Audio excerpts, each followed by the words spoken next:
আসসালামু আলাইকুম, কেমন আছেন সবাই? তন্দ্রাবিলাস ব্লগে আপনাদের জানাই স্বাগতম। আজ শুক্রবার, সকাল এখন 7টার মতন বাজে।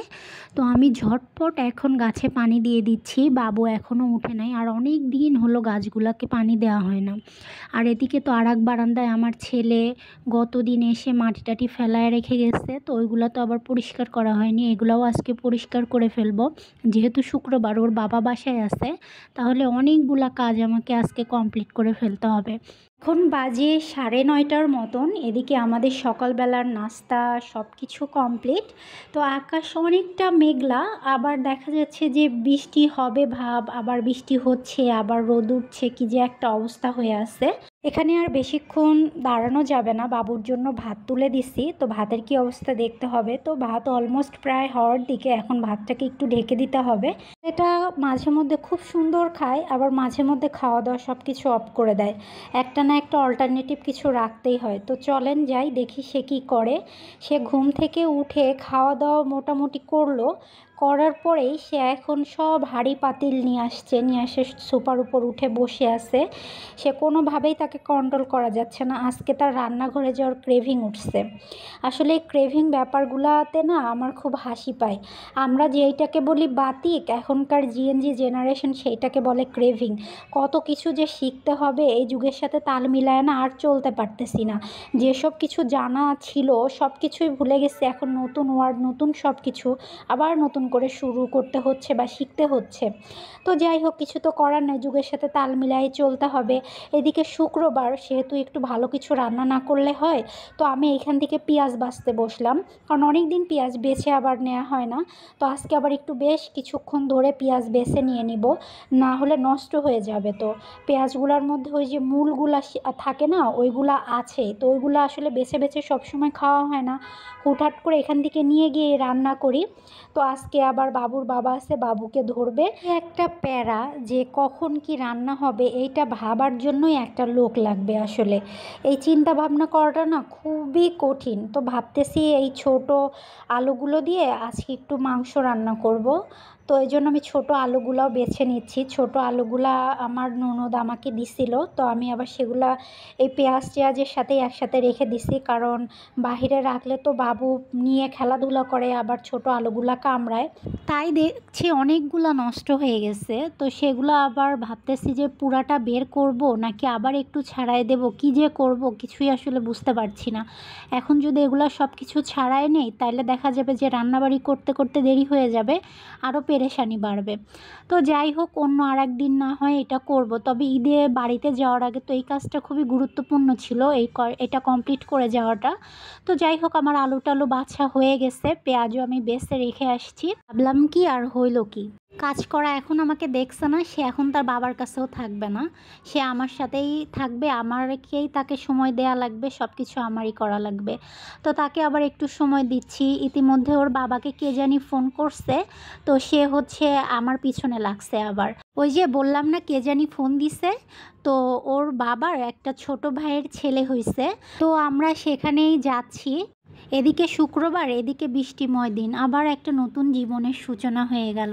আলহামদুলিল্লাহ। একবার চিন্তা করলাম এখন যাব না, ওর জন্য একটু রান্না করে নিয়ে যাব। তো ওকে ফোন দেওয়া হলো, বলল যে না ভাবি, রান্না করতে হবে না, পাশেই কে যেন ওর ফ্রেন্ড আছে, ও রান্না করে দিচ্ছে। তো ভাবলাম ঠিক আছে, রান্না যেহেতু এখন করা লাগবে না, বাসায় আসার পরেও তো কত রকমের সমস্যা হয়, তখন না হয় আমি একটু রান্না করে দিব। এই সময়গুলোতে আসলে একটু রান্না করে একটু খাবার দিয়ে দিলে যে কি পরিমাণ উপকার হয় একটা মানুষের, তা বলে আর বোঝানো যাবে না। এদিকে আমার ছেলেটা তো কোল ছাড়া নামছেই না, তার বাবার কোলে সব সময় সে উঠে থাকবে, তাকে কোনোভাবেই হাঁটানো যাচ্ছে না, আজকে কোনোভাবেই সে হাঁটবে না। এই সালের 11ই আগস্ট আমার ছেলেটাও এই হসপিটালেই হয়েছিল, সেদিনও ছিল শুক্রবার। নিজের কথাগুলো আসলে বারবার মনে পড়ে যাচ্ছে। প্রায় 2 বছর পর এই হসপিটালে আসলাম, সেই আমার ছেলেকে নিয়ে আর একটা নতুন প্রাণ দেখতে। তো ভালোই লাগছিল। তো এখন আমরা একটু অপেক্ষা করতেছি, কারণ হচ্ছে যাওয়া যাবে কি না, আমাদের দেখতে দেবে কি না। তো সব কিছু মিলায় এখন একটু বসলাম যে আমরা যাব কি না, কারণ হুট করে বাহির থেকে এসে দেখতে যাওয়াটা, তারপরে ডেলিভারি রুমে তো খুবই তো টাফ একটা বিষয়। শুধু বাচ্চারই ক্ষতি হয় না, আশেপাশে আরও তো রুগীরা থাকে। তো সব কিছু মিলে বলল যে না ঠিক আছে, দেখতে যাইতে পারবেন, কোনো সমস্যা নাই। তো আমরাও সেই মোতাবেক হাঁটা ধরলাম। তো এখানে আমারও তো ডেলিভারি হয়েছিল। তো আমি তো পুরাই নস্টালজিক হয়ে যাচ্ছি যে হ্যাঁ এইখানে তো আমিও ছিলাম, আমারও এমন দিন ছিল। এখন ওদের যেমন দিনটা চলতেছে আমিও এই রুমে ছিলাম।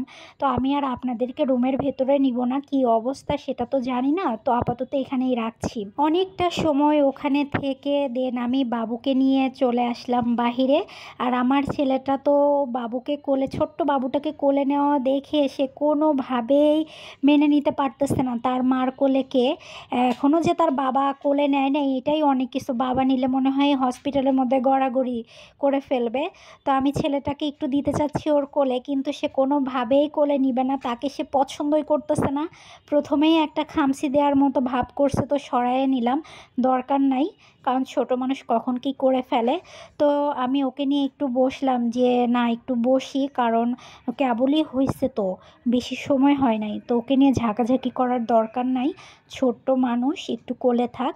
তো মোটামুটি সে ঘুম এসে গেছে, সে এখন তার মায়ের কোলে। এদিকে তার যে ছোট্ট বোন, বড় একটা বোন, ছোট্ট বোন বললে ভুল হবে, সেই হচ্ছে ছোট, তার বড় একটা বোন আছে। তো সে বোন তো খুব মনোযোগ দিয়ে ভাইকে দেখতেছে। আর এই পিচ্চিটা যে বাবা, সে যে মাছাড়া আছে, এই তো অনেক কিছু। এখন বাজে 1টার মতন, তো অনেক তো থাকলাম, এখন চলে যাচ্ছি বাসায়। আমার ছেলেটারও ঘুমের টাইম হয়ে গেছে, যদিও আর একটু থাকার ইচ্ছা ছিল, কিন্তু ছেলেকে নিয়ে তো আর পারলাম না। আর এইটা হচ্ছে হসপিটালের আউটলুক, অসম্ভব রকমের সুন্দর। সরকারি হসপিটাল হিসাবে ওই হসপিটালটা বেশ ভালো। সরকারি হসপিটাল কিন্তু আর আগের মতো নাই, অনেকটা ডেভেলপ করে ফেলছে সব কিছুতেই। তো ঝটপট বাসায় চলে আসলাম, এসেই তো কি রান্না করব চিন্তা ভাবনা শুরু করলাম। রান্না করতে চাইলাম মাংস, এখন রান্না করছি ছোট মাছ, কারণ ছোট মাছ কষাইতে হবে না, বসায় মাখায় দিলেই তরকারিটা হয়ে যাবে। যেহেতু অনেকটা লেট হয়ে গেছে, এখন বাজে 2টার মতো। তো সব কিছু মিলায় আমি ঝটপটে এখানে মাছটাও ভেজে নিচ্ছি, এইটা বাবুর জন্য, বাবু তো আর ছোট মাছ দিয়ে খেতে পারবে না।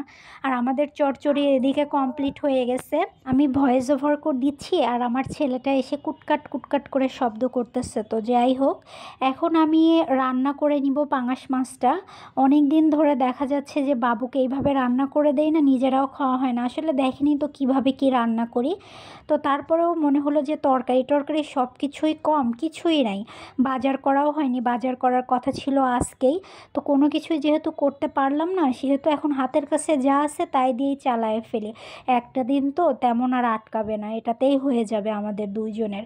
যেহেতু আর ওদেরকে রান্না করেও দিতে হচ্ছে না, ওরা বললো যে না দরকার নাই, সেহেতু তেমন আর কোনো প্যারা নাই। এখন নিশ্চিন্ত মনে নিজেদের জন্য এই হালকা পাতলা কিছু একটা রান্না করে নিলেই হচ্ছে। হসপিটাল থেকে এসেই বাবুকে ওর বাবা গোসল করায় দিয়ে নামাজে চলে গেল। এদিকে তো আমারও নামাজ আছে, তো কখন যে আজকে নামাজ পড়বো, অনেকটা দেরি হয়ে গেল আসলে সব কিছু করতে করতে। এর মধ্যে ভালো লাগার একটা ব্যাপার হলো আমার ছেলেটা ঘুমায়ে গেছে। তো এখন যাই হোক কোনো রকম করে আর কি সব কিছু কমপ্লিট করতে পারবো, সমস্যা হবে না। এই লবণ দিতে আমি এত ভুলে যাই, আমার খুব ভুলো মন, মানে আমি লবণ দেওয়া সব কিছু দেই, লবণ দিতে গিয়ে আর আমার কোনো কিছু মনে থাকে না। তো এদিকে আপনাদের সাথে গল্প করতে করতে আমার মশলা কষানো হয়ে গেছে অনেকটা। তো এখন আমি এটার মধ্যে মাছ দিয়ে দিব। আর আপনাদের সাথে কথা বলতে বলতে আমার অনেকগুলা কাজও কমপ্লিট হয়ে গেছে। আজকে তো মাছটাকে অনেক কড়া করে মানে ভাজছি, তো এই জন্য আর আজকে পানি দিব না, এইভাবেই ভুনা করে তুলে ফেলবো। তো চলেন যাই, আজকের ভিডিওটা এখানেই শেষ করছি। সবাই ভালো থাকবেন, সুস্থ থাকবেন, সাবধানে থাকবেন। কে কোথা থেকে দেখছেন অবশ্যই আমাকে জানাবেন। আমার ভিডিওটা ভালো লাগলে একটা লাইক কমেন্ট শেয়ার করে দিবেন, আর আমার চ্যানেলটাকে অবশ্যই সাবস্ক্রাইব করবেন। ইনশাল্লাহ দেখা হবে পরের একটা ব্লগে।